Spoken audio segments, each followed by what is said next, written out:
وہ شخص وہ اشخاص جو نارسسسٹ ہوتے ہیں، خود سے پیار کرتے ہیں، خود مرکزیت رکھتے ہیں، عدم تحفظ کا شکار ہوتے ہیں، 40% چانسز ہوتے ہیں کہ وہ خود غرض ہو جائیں گے۔ خود غرضی کہاں سے پیدا ہوتی ہے؟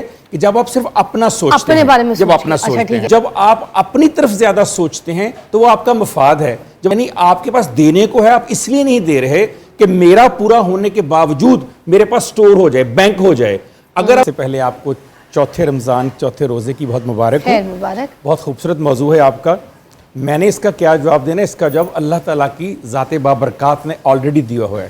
سورہ النساء کی آیت نمبر 128 میں عین وہی لفظ ہیں جو ابھی آپ نے فرمائے۔ اللہ تعالیٰ کہتے ہیں کہ انسان پیدائشی طور پر خود غرض واقع ہوا ہے، مگر اگلا حصہ آیت کا حال بھی بتاتا ہے، فطرتی آپ کہہ رہے ہیں، فطرتی۔ لیکن میں ابھی بتاتا ہوں کہ اگلے حصے میں اس کا علاج بھی بتایا گیا ہے کہ اگر ایسا ہے تو پھر کیا کرنا ہے۔ پھر ایک اور قرآن مجید میں سورہ بینہ ہے، ان کی آیت میں اللہ تعالیٰ فرماتے ہیں کہ حکم دیا گیا ہے تمہیں کہ خالص ہو جاؤ، کہاں پر؟ اللہ کی عبادت کرنے میں۔ یعنی اگر ایک طرف تمہیں یہ کہا گیا ہے کہ فطری ہے یہ خود غرض ہونا، دوسرے میں کہا گیا ہے، حکم دیا گیا ہے کہ نہیں، اس فطرت سے تم نے اپنے آپ کو ایجوکیٹ کر کے، سمجھ کے، عقل استعمال کر کے، شعور استعمال کر کے، اسلام کو سمجھ کے، قرآن مجید کو سمجھ کے، سیرت طیبہ کو سمجھ کے تم نے کیا کرنا ہے؟ اپنے رشتوں میں خالص رہنا ہے۔ جو اخلاص ہے یعنی خالص ہونا، وہ اسلام کی روح ہے۔ اسی لیے حدیث قدسی ہے، انما الاعمال بالنیات، اعمال کا دار و مدار نیتوں کے اوپر ہے۔ تو نیت کا اخلاص سب سے پہلے بہت ضروری ہے۔ منافقت یعنی قول و فعل کا تضاد کو اسلام نے ہرگز پسند نہیں فرمایا۔ حضرت مولا علی کرم اللہ وجہ الکریم کا بڑا خوبصورت نہج البلاغہ میں قول ہے، فرماتے ہیں ریاکار کا عمل لوگوں کے سامنے بڑھتا ہے، تنہائی میں کم ہوتا ہے۔ یعنی کیا مطلب؟ کہ جب آپ ریاکاری کرتے ہیں، جھوٹ امیزش کرتے ہیں، خلاص نہیں ہوتا، تو ہو سکتا ہے دوسروں کے سامنے آپ نمبر بنا لیں، لیکن تنہائی میں آپ کے نمبر اس لیے کیونکہ وہاں تو پتہ ہے آپ کو کہ آپ غلط بیانی کر کے آئے ہیں، وہاں آپ کو پتہ ہے اپنے اخلاص نہیں کیا، وہاں آپ کو پتہ ہے خود غرضی دکھائی، وہاں آپ کو پتہ ہے کہ آپ نے 2 نمبری کی ہوئی ہے۔ اس بڑی خوبصورت حکایت ہے کہ ایک شخص چپکے سے لوگوں کی مدد کیا کرتا تھا۔ کسی نے کہا کہ جناب جب آپ مدد کرتے ہیں تو اپنا نام کیوں نہیں لینے دیتے؟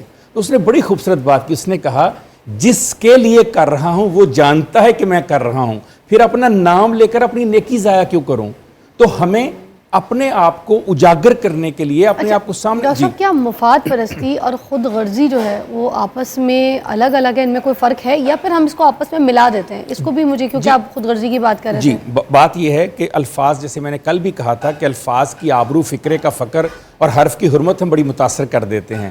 مختلف الفاظ کی مختلف جامعیت ہوتی ہے اس کے اندر، لیکن جو ہمارا آج کا موضوع ہے اس میں یہ دونوں باتیں جو ہیں وہ سیم معنی دے رہی ہیں، مگر پھر فرق ہے۔ میں آتا ہوں ادھر آنے دے مجھے۔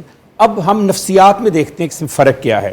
جو عدم تحفظ ہے، عدم تحفظ یعنی انسیکیور جب آپ فیل کرتا ہے کوئی شخص۔ نمبر 2، جب خود مرکزیت یعنی سیلف سینٹرنزم، اے پی اے کی بات کر رہا ہوں، اے پی اے کہتا ہے کہ وہ شخص وہ اشخاص جو نارسسسٹ ہوتے ہیں، خود سے پیار کرتے ہیں، خود مرکزیت رکھتے ہیں، عدم تحفظ کا شکار ہوتے ہیں، 40% چانسز ہوتے ہیں کہ وہ خود غرض ہو جائیں گے۔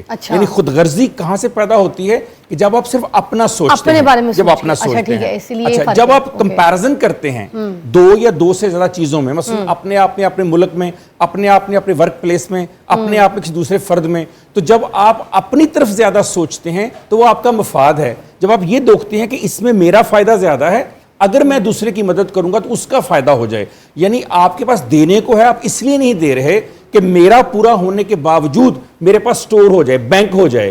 اگر آپ اس کو دے دیں تو اگلے بندے کا فائدہ ہو جائے گا، آپ اس کے اندر شیئرنگ کر لیں گے۔ یہ اپنے مفاد کی بات کی ہے۔ میں کہ شجاعت صاحب آپ بھی اس پہ نظر ثانی کیجئے، کیونکہ آج کی جنریشن کو بھی شامل کریں گا۔ وہ یہ کہتی ہے کہ جو دوسروں کے لیے جینا جو ہے نا، وہ جینا چھوڑ دیں، اپنے لیے جئیں۔ اگر آپ اپنے لیے جئیں گے تو پھر سیلفش نہیں ہوں گے، آپ سیلف کیئر کہیں گے اس کو، آپ سیلفش نہیں کہہ سکتے اس کو۔ تو سیلف کیئر اور پھر سیلفش ہونا، اس میں کیا فرق ہے؟ یہ اس کو بھی ذرا بیان کر دیجیے۔ بڑا خوبصورت، بہت خوبصورت سوال آپ کا۔ سیلف کیئر یہ آپ کا بنیادی حق ہے کہ جو آپ کے جسم کے، جو آپ کی عقل کے، جو آپ کے شعور کے، جو آپ کے جذبات اور احساسات کی جو ضروریات ہیں وہ آپ کے علاوہ روئے زمین پر کسی اور نے پوری نہیں کرنی۔ سیلف کیئر تو آپ کی رسپانسبلٹی ہے، لیکن آپ یہ دیکھیں کہ آپ اس سیلف کیئر کے نتیجے میں کہیں دوسرے کی کیئر کو یا دوسرے کی سیکیورٹی کو انسیکیور تو نہیں کر رہے۔ کہ اپنے مفاد کے لیے اپنے ایک گلاس کے لیے آپ اس کا پورا باغ یا پورا اس کا بوتل خراب تو نہیں کر رہے.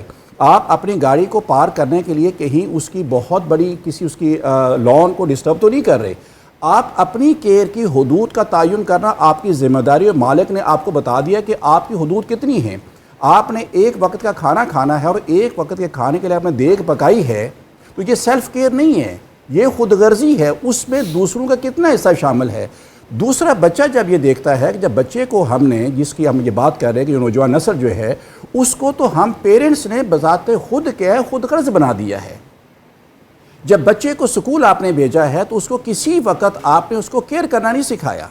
ابھی بھی تھوڑی دیر پہلے بات ہو رہی تھی کہ عبدالستار عیدی جب سکول جایا کرتے تھے تو ماں ان کو 2 آنے دیا کرتی تھی کہ بیٹا ایک آپ کا ہے اور ایک آپ کی کلاس میں اس بچے کا ہے جسے آپ محسوس کرتے ہیں, اس کو ضرورت محسوس ہوتی ہے. اور اکثر و بیشتر عبدالستار کہتے ہیں کہ میرے 2 آنے وہ دوستوں کے ہی کام آتے تھے, میرے کام نہیں آتے تھے.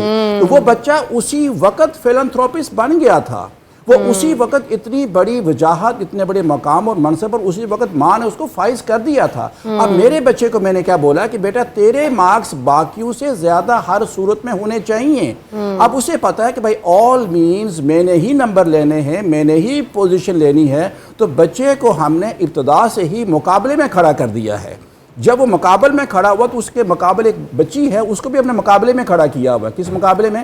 مارکس کی دوڑ میں. اب جب دونوں ایک زندگی میں ایک ساتھ آئیں گے تو یہ ایک دوسرے کے زندگی کے ساتھی بننے کے بجائے ان میں مقابلے کی وہ جو طاقت, وہ صفت, وہ جو کوالٹی ڈیولپ ہو چکی ہے, وہ مقابلہ ان کا حیات کے اندر بھی بحیثیت شریک حیات ہونے کے بھی ان میں مقابلہ بازی شروع ہو جائے گی. اور اس مقابلے میں کسی ایک نے تو فضا ون تو کرنا ہے, اور جو ونر ہوگا وہ شاید چیزوں کو تو ون کر جائے لیکن رشتوں کو بچانا پھر انتہائی مشکل ہو جاتا ہے. تو یہی بچے عمر کے آخری حصے میں آ کر وہ ماں باپ جنہوں نے پالا پوسا بڑا جوان کیا ہوا ہے, ذرا غور کیجئے گا کہ بچے بڑے تو بن جائیں گے, مال و متاع کے مالک تو ہو جائیں گے, لیکن ہم اس میں سے وہ رشتہ, وہ اخلاص, وہ محبت وہ نکل چکی ہوئے گی. عمر کے آخری حصے میں یہ ہمیں کافی ساری چیزیں لا کر تو دے دیں گے, وہ محبت, وہ پیار, وہ اخلاص جو بچپن میں ہم نے ان کی گھٹی میں نہیں رکھا تھا, آج ہم ان سے وہ طلبگار ہیں, لیکن کہاں سے لا کر دیں گے, وہ تو ان کی گھٹی میں ہم نے رکھا ہی نہیں تھا اس کو. اچھا, اسی کے ساتھ آگے جیسے ابھی